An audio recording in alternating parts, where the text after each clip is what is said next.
Hello, welcome to the next instalments. Okay, so what we did in the last video was we established 3 triad shapes.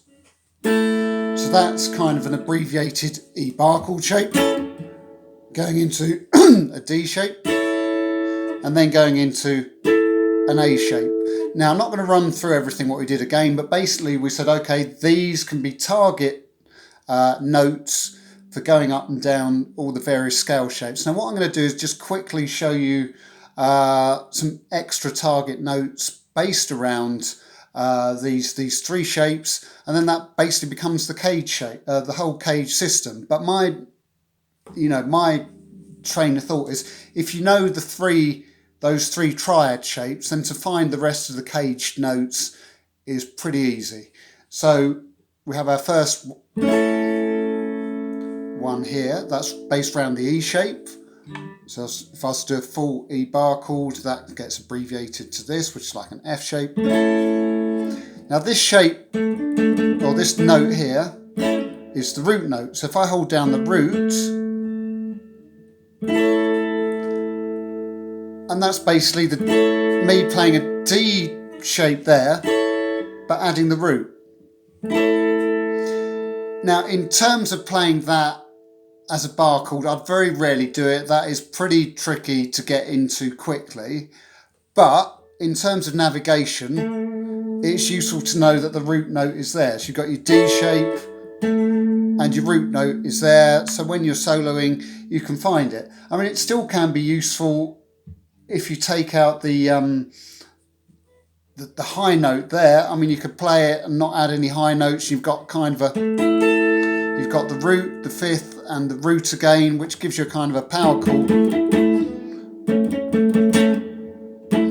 shape you could take there. You could find a minor chord pretty easily just by sticking that finger down there. That's a minor shape. Add the root in. That's fairly playable. If I take that finger off, that would give me a kind of a suspended second sound. That's quite nice as well.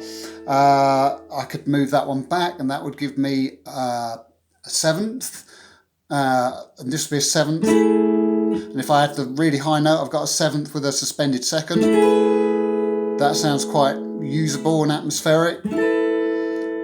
So you could get into this position and explore just literally moving your fingers around and seeing what you came up with. But if you're trying to get to that quickly, I probably wouldn't be bothering adding that note there, but it's useful to know it's there for reference. So I've got here, root there.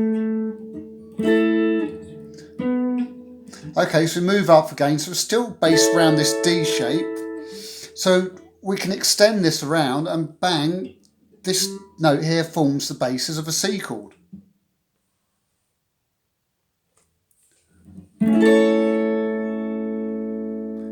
And again, that gives you, basically we're using that for our target notes, but if I stick that finger there and that finger there, I know those are extra target notes. Now again, I would very rarely use this chord shape in a rhythm guitar context, but it's useful, as I say, to know where those notes are. So if I'm soloing, I can target the third there and the root note.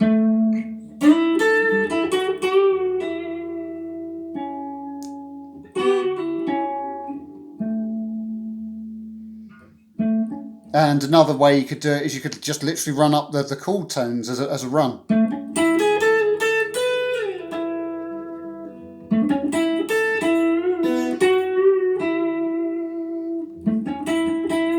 So even though I would rarely use that as an actual chord, it's very useful to me to have it as like a mental point of reference. So it is kind of useful to put your fingers in there, even if you're not going to use it as a shape, just to get an idea of where those extra chord tones are. Now, a version of this shape I would use in a playing situation is this. If I take out the root note, I've just very simply got this here. So it's basically the C note without there, and it means I can bring my thumb round a bit easier. And it sounds really cool if you just lift the fingers on and off. So you've got a little bar here, so you could see that as an A chord. And it sounds very Rolling Stones. Keith Richards has made a career out of writing riffs around this kind of idea. That sounds a bit honky-tonk. Or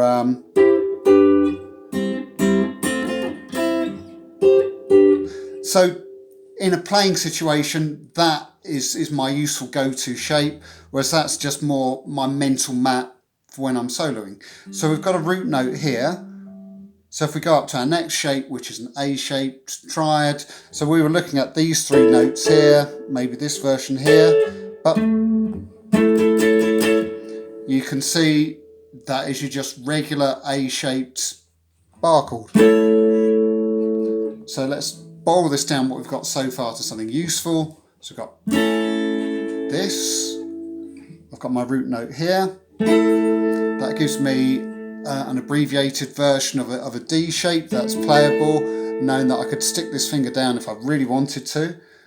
So I'm here, I've got my D shape again, but if I add these two notes here, it can be a C chord, but my useful chords, if I take this out, and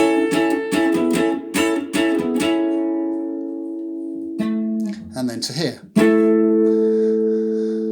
And we can still get one more shape out of this triad here, so you could either view it as an A chord here, or we could view it, or we could build a G shape around it.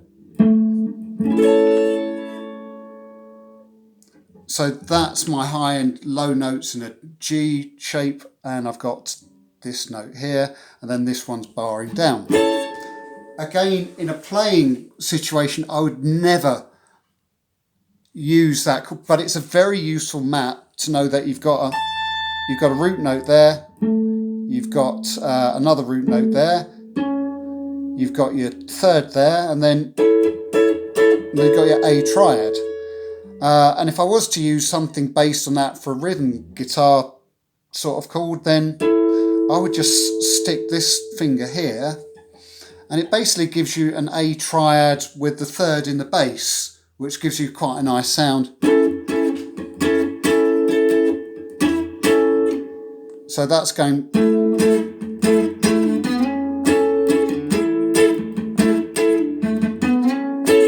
So all I'm doing is I'm just changing the bass note from a regular A shape to that. And I've got more to say about that shape, but just get that idea down for now. So your full G shape would be that, but really you just need to memorize that you've got a root note there and there, but your playable shape is just simply this one. It's just your triad, and you just stick this finger here.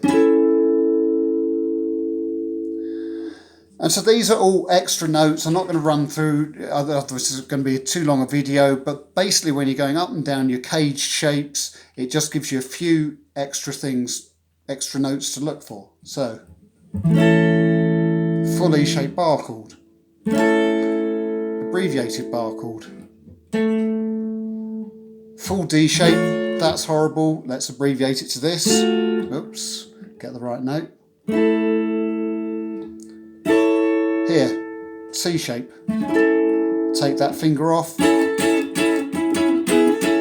got the Rolling Stones type chord.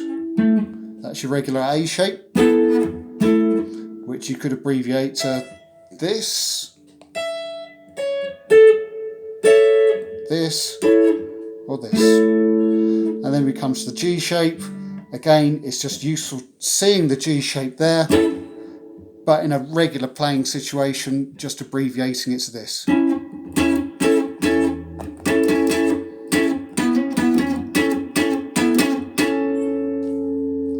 So there you go. So the object of the exercise next is to just go up and down when you're practicing your modes and you're going up and down between shapes, just look for the full cage shapes. As I say, it could be a good idea to stop and finger the full chords just to get a mental map of the useful notes to land on. But as I say, the useful chords to use in everyday playing, I find are those abbreviated versions that I've shown you. I hope this helps.